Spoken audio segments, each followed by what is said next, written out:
సోచ్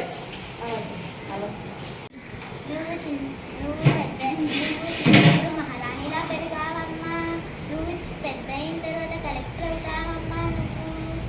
అలా చెప్పేవారనమాట. భోగి మంట రగిలి కనుమ కదిలి వచ్చెను, కొత్త కలల పంట మా కండ్ల ముందు నిలిచెను. పచ్చని ఆ చెట్టు కొమ్మ పూలు పుట్టడిచ్చెను, పాడి మా పశువులతో పల్లె తల్లి మురిసెను. ఆడబిడ్డ బగారి ఇంటి గడప దొక్కెను, అల్లుడొచ్చి ఆనందాలెన్నో మోసుకొచ్చెను. గుండెకు సందడందుకుంది, సన్నాయి మోగుతుంది, సంక్రాంతి పండుగొచ్చిందో. తెలుగు పల్లెల గుండెకు ఎప్పుడు లేని సందడి వచ్చింది, కోటి కాంతులతోటి ఊరంతా వెలిగిపోతుంది. తెలుగు పల్లెల గుండెకు ఎప్పుడు లేని సందడి వచ్చింది.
భోగి మంట రగిలి కనుమ కదిలి వచ్చెను, కొత్త కలల పంట మా కండ్ల ముందు నిలిచెను.